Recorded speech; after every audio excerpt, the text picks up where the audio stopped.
Just imagine it for a second. They're coming from everywhere, from dusty little villages, from broken homes, carrying their wounded hearts and their restless minds. They're all climbing this hillside, and they have no idea they're about to hear words that will completely flip everything they thought they knew about blessing, about success, and about power. Jesus sits down on the mountain. Now, in the ancient world, teachers would stand to show their authority. But Jesus, he sits.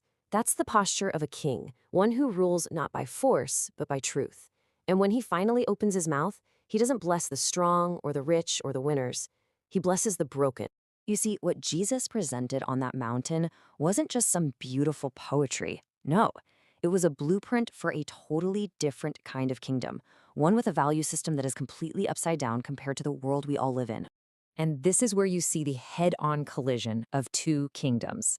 The world screams at us to chase power, to look successful, to be proud. But Jesus steps in and announces a series of blessings that honor the exact opposite: humility, mourning, and meekness. So let's dive into the first set of these blessings.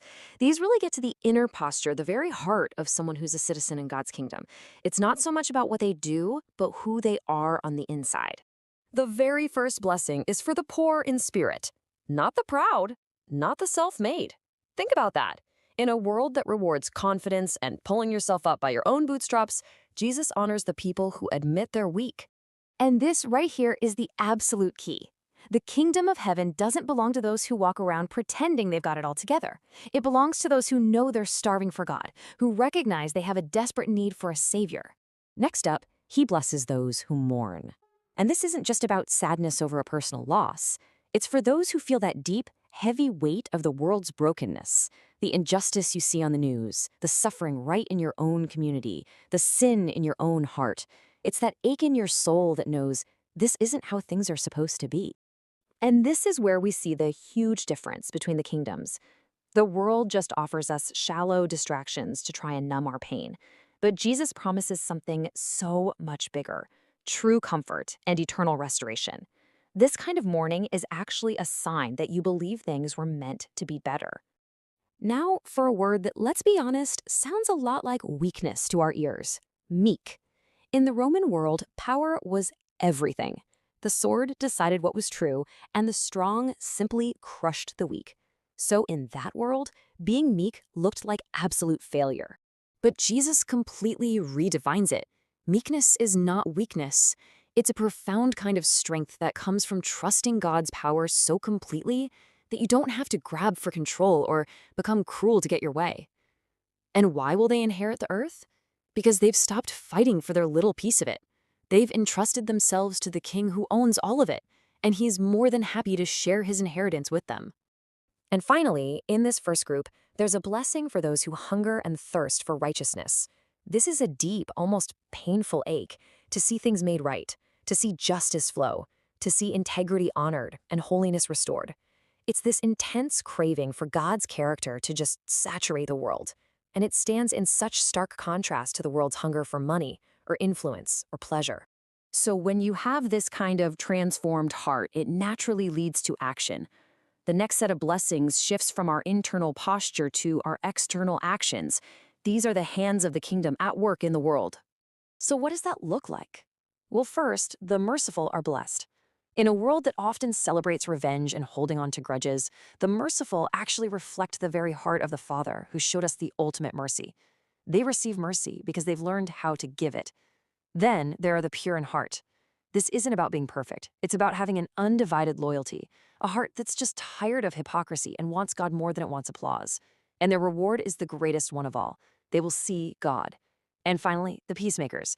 They get the highest honor, being called children of God, because they don't just avoid conflict. They actively carry God's work of reconciliation into a hostile, divided world, working to heal what's broken. And now, Jesus turns to the final, and maybe the most challenging beatitude.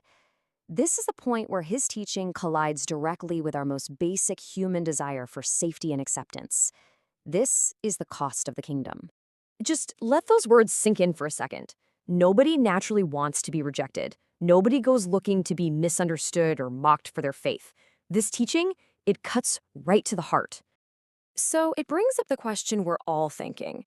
How on earth can being persecuted be a blessing? It feels like a complete contradiction, doesn't it? But Jesus reveals something that's hidden from plain sight.